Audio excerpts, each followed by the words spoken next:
Assalomu alaykum. Bugungi darsimizda membrana orqali moddalar transportini ko'rib chiqamiz. Moddalar membranalar orqali tashilishi quyidagicha kechadi. Ya'ni bular passiv transport va aktiv transportga bo'linadi.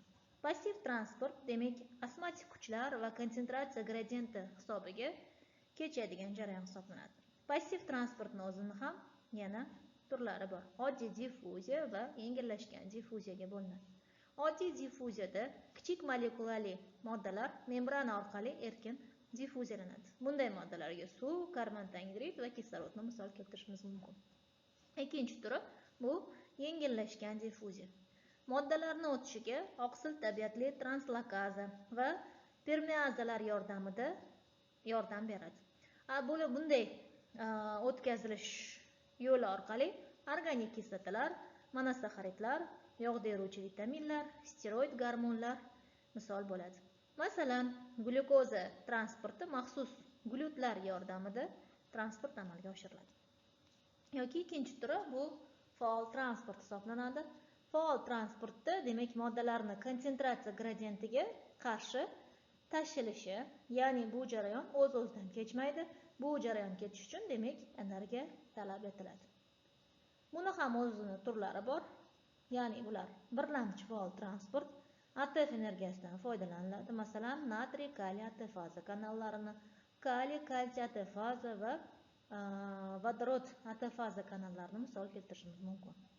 Ikkilamchi aktiv transport energiya manbai bo'lib tashilayotgan moddalarni birini konsentratsiya gradienti xizmat qiladi.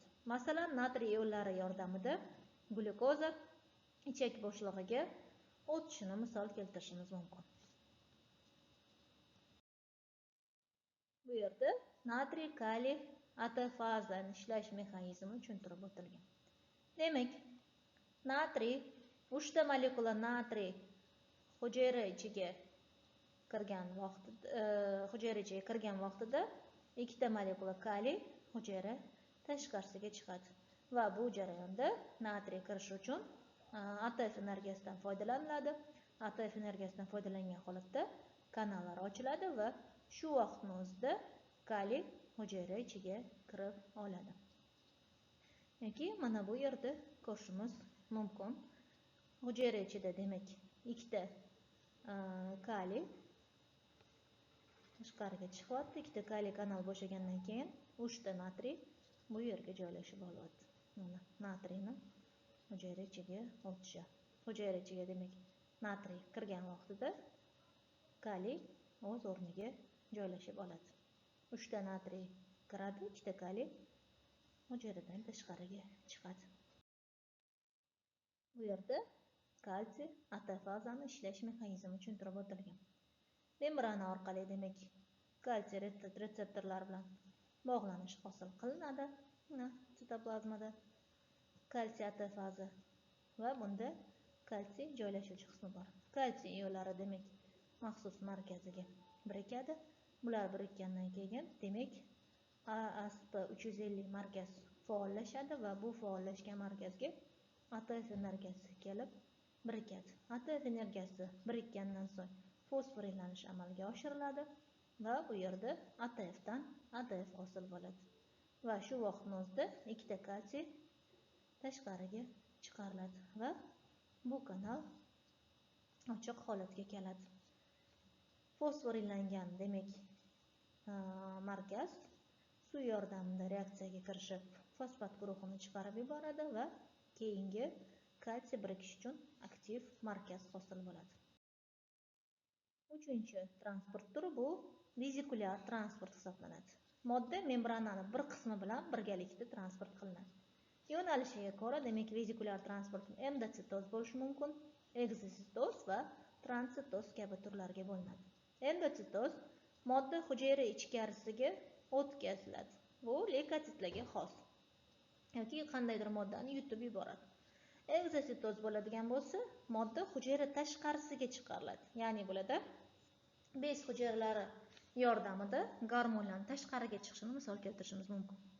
Transitoz modda hujayra orqali o'tib ketadi. Moddalar kirib chiqib ketadi. Bularga enterotitlar uchun xos bo'lgan jarayon hisoblanadi.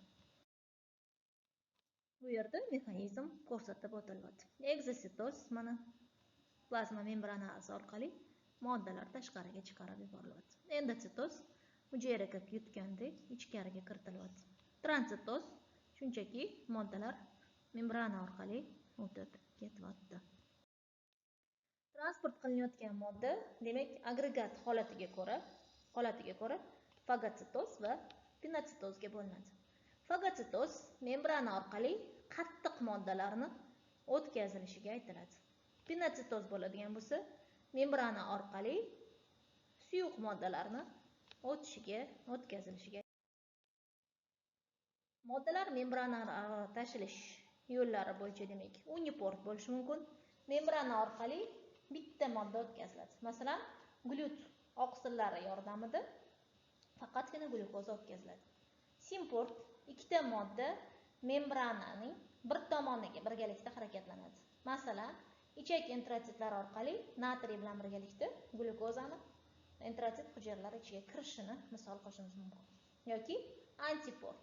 Bunda ikkita modda, birinchi modda hujayra ichiga kiradi, ikkinchi modda hujayradan tashqariga chiqadi va bu jarayonda ATF energiyasi sarflanishi bilan jarayon boradi.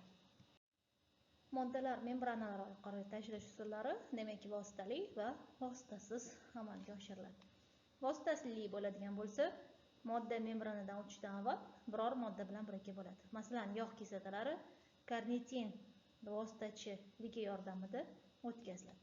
Yoki vositasiz bo'ladigan bo'lsa, modda membranadan erkin holatda o'tadi. Masalan, kislorod ionlari. Hop, demak, bu yerda xolesterin efirlari hujayra ichiga kirishi misol sifatida ko'rsatiladi. Demak, yog' kislotalari o'zi erkin holatda tashilmaydi. Lipoproteinlar bilan birikkan holatda maxsus lipoproteinlar yordamida tashib beriladi. Bu yerda demak membrana transport usuli ko'rsatilgan. Birinchisi bu moddalarni konsentratsiya gradienti bo'yicha o'tishi, ikkinchisi ion va suv kanallari yordamida hujayra ichiga moddalarni konsentratsiyasi yuqoridan konsentratsiyasi past joyga o'tishi misol keltirilgan. Ionlarni o'tishi bu yerda misol keltirilgan. Unipartiyorlar yordamida, ya'ni maxsus oqsil kanallari yordamida bitta moddani o'tishi, masalan, glyukozani glutlar yordamida o'tishini misol keltirishimiz mumkin. Keyingisi simport usuli. Simport usulida ikki xil moddani konsentratsiya gradientiga qarshi kirishi yoki chiqishi bir xil yo'nalishda harakatlanishi misol qilinadi. Antiport, demak, bunda bitta modda hujayra ichiga kirsa, ikkinchi modda hujayra tashqarisiga chiqadi, ya'ni ikki xil modda qarama-qarshi harakatlanadi. Yoki aktiv transport yordamida, AT-fazalar yordamida moddalarni hujayra ichkarisiga kiritilishi yoki hujayradan tashqariga chiqarilishi misol qilib ko'rsatilgan. Faol transport, demak, konsentratsiya gradientiga qarshi amalga oshiriladi va bunda energiya talab qilinadi. Faol transportni o'zini ham birlamchi va ikkilamchi transportga bo'lamiz. AT-fazalar, demak, transportyor turlari bor. Organizmda bir qancha. Bularga misol sifatida natriy kaliy transportyorlarini, kalsiy transportyorlari, xo'p, mitoxondrial va lizosomlar va vodorod transportyorlarini, mis transportyor, fosfolipid transportyorlarini, metall transportyorlarini va organik kation transportyorlarini misol keltirishimiz mumkin. Birlamchi faol transport, demak, maxsus fermentativ transport tizimlari yordamida ionlar tashiladi. Demak, hozirgi ko'rgan transport oilalari yordamida moddalar o'tkaziladi. Xo'p, bunga misol sifatida uniport, simport va antiport misol keltirishimiz mumkin. Keyingi faol transport turi bu maxsus AT-fazalar yordamida, demak, konformatsiya o'zgarishlarga uchraydi.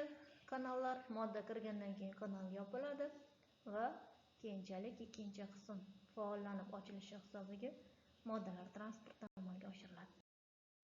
Ikkilamchi faol transport bunda demak ionlar natriy vodorod tomonidan yaratilgan elektrokimyoviy potensial mavjudligi sababli molekulalarning uzatilishi nazarda tutiladi. Ikkilamchi faol transport demak ichaklarda boyagi aytganimiz natriy bilan birgalikda masalan glyukozani hujayra ichiga kiritiladi va hujayra ichida maxsus fosforilanishga uchraydi va hujayradan tashqariga chiqarib yuboriladi, ya'ni qonga chiqarib yuboriladi. Bu glyukozani demak kapillyarlar orqali o'tkazilishi natriy kaliy ATFaza yordamida shu mexanizm tushuntirib o'tilgan. Ichaklar orqali demak natriy bilan birgalikda glyukoza hujayra ichiga kiritilgan. Glyukoza transporti ikki xil usulda oqim hujayra tashuvchi oqsillar glyutlar yordamida amalga oshiriladi. Xo'p, yoki glyut bo'ladigan bo'lsa, maxsus retseptorlar bilan insulinga bog'liq bo'lgan retseptorlar yordamida insulin bog'lanish hosil qiladi va glyukoza hujayra ichiga kiritiladi. Bu yerda shu mexanizm ko'rishimiz mumkin.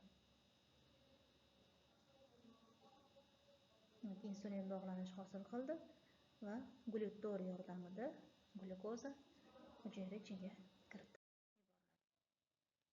Bu yerda maxsus sitozolda joylashgan ATFazalarni ishlash mexanizmi ko'rsatib o'tilgan. Alfa va beta retseptorlar yordamida demak jarayon amalga oshiriladi. Bu yerda ham moddalar transporti ko'rsatib o'tilgan.